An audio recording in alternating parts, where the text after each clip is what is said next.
The great hall of the Galactic Assembly fell silent as the emergency beacon flashed red. Another world had fallen to the crystal swarm.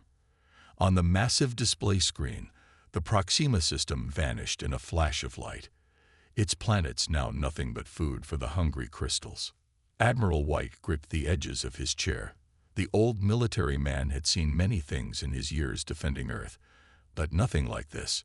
Around him, the alien delegates whispered in fear. Their tall, slender forms and delicate features showed the marks of evolution on peaceful worlds. None of them knew real war. None of them understood true survival. "The swarm has taken 3 systems in the past week," said First Speaker Brown, his voice shaking. The elderly alien skin had turned a pale blue, a sign of deep distress among his kind. "Our weapons cannot harm them. Our shields cannot stop them. They simply consume." The assembly members watched as another red dot appeared on the map. The crystal swarm was moving faster now, learning from each system it destroyed. It turned planets into more crystals, grew larger, and moved on to the next target. "We have tried peace," said another delegate. "We have tried talking. The swarm does not answer. It does not care. It only hungers." Admiral White stood up. His heavy boots made loud sounds on the floor, drawing surprised looks from the aliens. They weren't used to such weight, such solid presence. Earth humans were built different, shaped by a world that had tried to kill them every day of their evolution. "Then maybe it's time you tried something else," White said. "Something that your peaceful worlds never needed to learn." The first speaker turned to him. "What do you mean, Admiral?" "War," White said simply. "Real war, not your careful police actions or your controlled conflicts. I mean the kind of war that humans learned on Earth. The kind that shaped us into what we are." A wave of whispers filled the room. Many delegates moved away from White. They had always feared Earth humans, called them Deathworlders in private. Humans were too strong, too aggressive, too ready for violence. "You fear us," White continued. "You always have. But now you face something worse than humans, something that can't be reasoned with, can't be bargained with. And we—" He smiled, showing teeth in a way that made several delegates step back. "We know how to fight things like that." The first speaker looked at the map again. Another red dot appeared. "How?" he asked. "How do you fight something that cannot die?" "Everything can die," White said. "The question is, are you willing to do what it takes? Are you ready to learn how Deathworlders think?" The room fell silent again, but this time with understanding. They had avoided Earth for so long, feared its people and their violent ways. Now those same violent ways might be their only hope. The first speaker stood up. "Admiral White," he said formally, "the Galactic Assembly requests Earth's help in this crisis. Will you teach us how to fight?" White nodded. "I'll do better than that. I'll call in our best. Captain Stone has been fighting battles against impossible odds since she was old enough to hold a gun. If anyone can turn your people into warriors, it's her."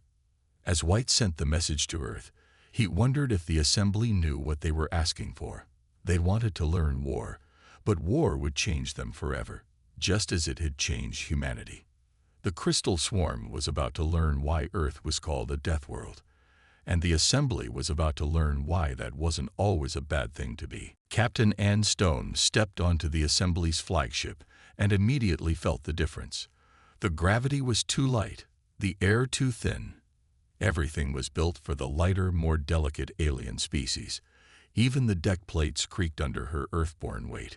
The alien crew stared at her with their large eyes. They had never seen a human up close before. Stone knew what they saw. A short, stocky creature with dense muscles and thick bones. A Deathworlder. A monster from a heavy gravity planet where everything tried to kill everything else. "Welcome aboard the Starseeker, Captain Stone," said Commander Green, the ship's alien leader. He was tall and thin, like all his kind, with silvery skin that seemed to shimmer. We are honored to have you." Stone heard the fear in his voice. No need for honor, Commander. I'm here to help you survive. She followed Green to the bridge, where dozens of alien officers worked at their stations. Each movement was graceful, planned, efficient. No wasted energy. No aggression. Stone watched them and understood why they were losing the war. "Show me the enemy," she ordered. The main screen lit up with images of the crystal swarm. Billions of crystalline shapes, moving together like a perfect machine, consuming everything in their path. The aliens had tried to communicate with it, reason with it, understand it. They had failed. "Beautiful," Stone said, surprising everyone. "Like a forest fire or a hurricane. It's pure survival instinct." "You admire it?" Green asked, shocked. Stone smiled. "I understand it. Earth taught us about things like this. Everything on our world either eats or gets eaten. We learned to think like predators because we had to." She walked to the tactical display. "Your weapons are amazing. Far better than anything Earth has. But you use them wrong. You try to disable, to stop, to contain. That's not how you fight something that wants to eat you." "Then how?" asked Green. "You have to want to kill it more than it wants to kill you," Stone said simply. "That's what Earth taught us. Every human carries that lesson in their DNA. We're going to teach it to your crews." The training began that day. Stone showed them how to think like Earth predators, how to set traps, how to attack weak points, how to use an enemy's strength against it. Most importantly, she taught them about survival instinct. "Your worlds were peaceful," she told them during one lesson. "You never had to fight your own planets just to live. But that made you vulnerable to things that did. The swarm is like us. It grew up fighting. The difference is, we learned to control our hunger. It hasn't. Some of the aliens got sick during the combat simulations. Some couldn't handle the violence. But they learned. They had to." Stone watched them change, day by day, becoming more like the humans they had feared. "We're creating monsters," Green said one day, watching his crew practice attack maneuvers. "No," Stone corrected him. "We're creating survivors. There's a difference." As she watched the alien crews train, Stone wondered if they understood the real lesson, that Earth's violence hadn't made humans monsters. It had taught them the value of peace. Sometimes you had to learn war to truly appreciate its opposite. The crystal swarm was coming, but now, finally, someone was ready to fight back. The first battle came sooner than expected. The crystal swarm appeared at the edge of the Centauri system, its billions of sharp edges gleaming in the starlight. Captain Stone stood on the bridge of the Star Seeker, watching the enemy approach. "All ships, combat formation," she ordered. The alien crews, now trained in Earth tactics, moved their vessels into position. Gone was their old hesitation. They had learned well. "The swarm is changing direction," reported Officer Blue from his station. "It's splitting up." Stone smiled grimly. "Just like I thought. It's not mindless. It's hunting." The crystal swarm had divided into smaller groups, trying to surround the defensive fleet. It was a predator's move, something Stone had seen in Earth's own history. The swarm wasn't just consuming resources. It was fighting like an empire. "Launch the first wave," Stone commanded. The fleet released thousands of small drones, each carrying a piece of Earth's deadliest gift: nuclear weapons modified with assembly technology. The swarm reacted instantly, moving to consume the drones. But these weren't the peaceful probes the assembly used to use. These were weapons built by people who understood death. "Detonate." The space between the stars lit up with nuclear fire. Crystalline shapes shattered, their perfect patterns broken by human violence. For the first time, the swarm knew pain. "Second wave," Stone ordered. "Hit them while they're reorganizing." The alien crew worked their stations with new confidence. They had seen that the enemy could bleed. Stone had taught them that every predator, no matter how powerful, could be killed. But the swarm was learning too. It pulled back, reformed, tried new patterns, Just like Earth's ancient armies, it adapted to survive. "Captain," Green called out, "the swarm's movements. They remind me of something you showed us in training. Old Earth military tactics." Stone nodded. "The swarm thinks like we used to, before we learned better. It only knows how to take, how to consume. It hasn't learned the most important lesson Earth taught us." "What lesson?" asked Green. "That true survival isn't about being the strongest predator," Stone said, watching the battle unfold. "It's about knowing when to stop being a predator at all." The battle raged for hours. When it ended, the swarm had lost a third of its mass, the first real defeat it had ever suffered. But Stone knew this was just the beginning. As she watched the cleanup operations, Stone thought about Earth's long history of war, how each battle had taught humanity something new. Now they were teaching those lessons to the Assembly, helping them find their own strength. The swarm would be back, stronger and smarter. But now, thanks to Earth's dark gifts, the Assembly would be ready. Major Tom Willis watched from the training deck as alien crews practiced combat drills. 1 month had passed since their first victory against the swarm, and everything had changed. The Assembly species were learning, but the cost was visible in their eyes. "Again," he ordered, as a team failed their simulation. "In real combat, hesitation means death." The aliens picked themselves up and returned to their positions. Their movements were different now, sharper, more aggressive. They were beginning to understand human concepts like acceptable losses and strategic sacrifice. Ideas that had once horrified them were becoming normal. "They're turning into us," Captain Stone said, joining Willis at the observation window. "I'm not sure if that's good or bad." Willis nodded. "Did you see the new weapons they've developed? They've started combining their tech with our combat doctrine. Never thought I'd see Assembly scientists working on better ways to kill things." Below them, an alien engineer demonstrated their latest creation, a fusion cannon that used Assembly energy manipulation and Earth's understanding of destruction. The weapon could tear through crystal formations like paper, but its power terrified its creators. "We're teaching them to embrace violence," Stone said quietly. "Everything they spent thousands of years avoiding, we're making them accept. We're teaching them to survive," Willis corrected. "The galaxy isn't the peaceful place they thought it was. The swarm proved that." The training continued. Each day, the alien crews became more efficient, more deadly. They learned to think like humans, to see threats before they appeared, to strike first, to show no mercy to an enemy that would show none to them. But it wasn't easy. Some crews broke down during training. The psychological strain of becoming warriors was almost too much for species that had evolved to avoid conflict. "Your people are strong," an alien officer named Gray told Willis during a break. "Not just physically. You carry such darkness inside, yet you remain good." "How?" Willis thought about Earth's long history of war and peace, "because we learned the hard way that strength without control is just destruction. We carry the darkness so we can protect the light." The swarm was still out there, growing stronger. But now, thanks to humanity's dark gifts, the Assembly was growing stronger too. They were learning that sometimes you had to fight fire with fire, even if it meant getting burned. As Willis watched another training session begin, he wondered what the Assembly would become once this was over. Would they find the balance humans had found? Or would the darkness they were learning to embrace consume them? Only time would tell. For now, they had to focus on survival.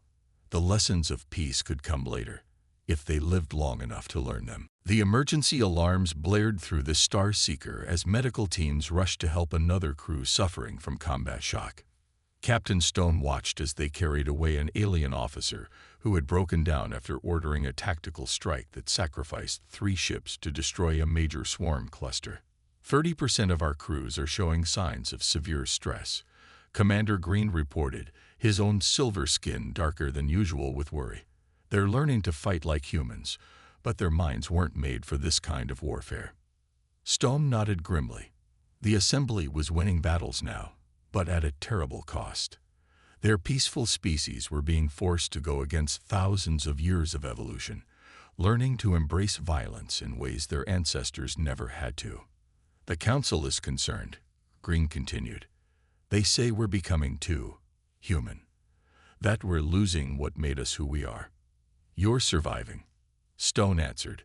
Sometimes that means changing who you are.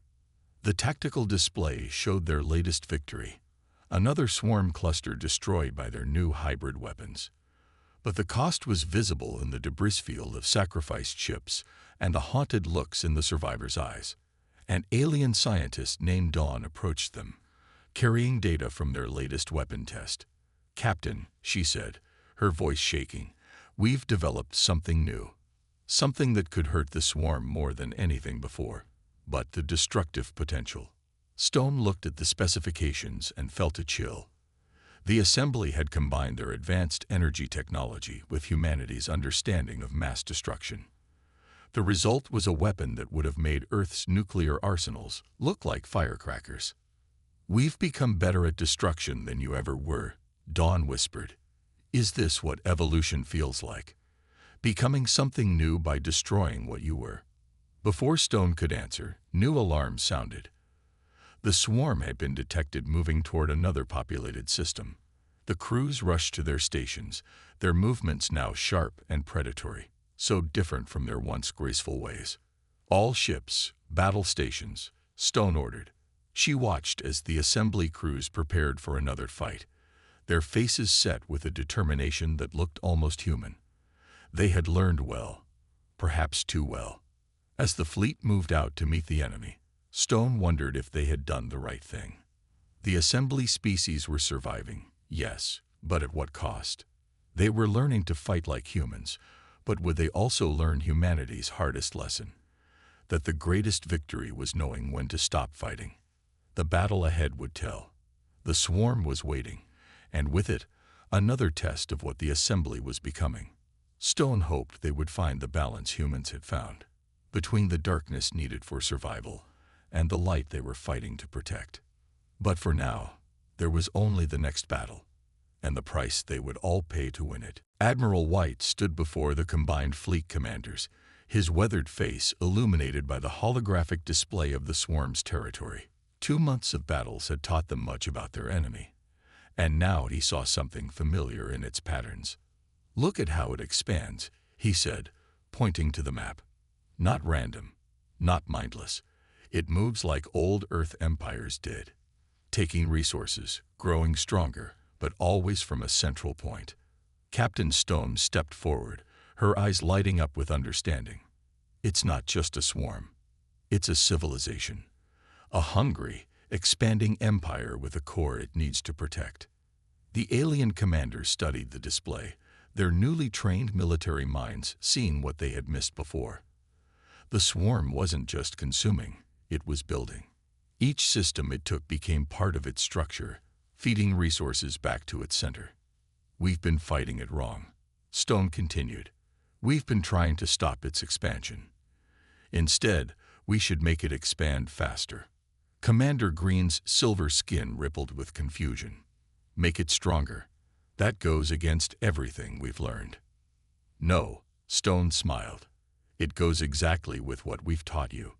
Think like a predator. What happens when an empire expands too quickly?"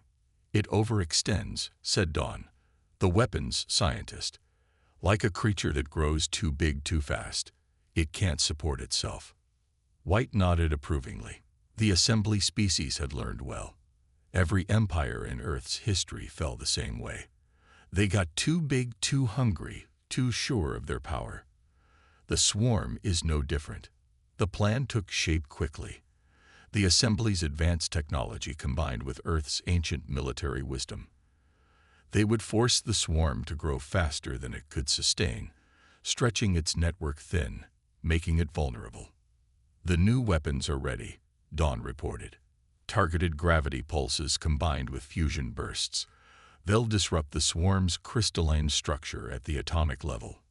Stone looked at the battle plan, seeing echoes of Earth's past wars. "We'll hit multiple points simultaneously. Make it think it has to defend everything at once. force it to spread out, trying to consume new systems while protecting what it has. The alien commanders, once peaceful diplomats, now nodded in understanding. They had learned the art of war from humanity, but they had also learned its wisdom. Sometimes the greatest victory came not from being stronger, but from making your enemy's strength work against them. Begin the operation, White ordered. Let's teach this empire what every empire before it learned, that the bigger they are, the harder they fall. The combined fleet moved out, carrying with them humanity's greatest lesson about war, that sometimes the best way to defeat an enemy was to give them exactly what they wanted, until it destroyed them. The final battle wasn't fought in a single system, but across hundreds. Captain Stone watched from the Star Seeker's bridge as the combined fleet executed their master plan. The swarm, stretched too thin by its endless expansion, began to crack. All ships, initiate synchronized attack, Stone ordered. Around her, the assembly crews moved with practiced precision. They were different now, not quite human, but no longer the purely peaceful beings they had been. They had found their own balance between violence and wisdom.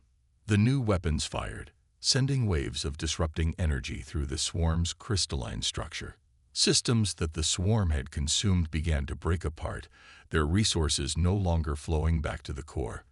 Like an empire collapsing under its own weight, the swarm began to fall. They're responding exactly as predicted, Commander Green reported, his voice steady despite the destruction they were causing.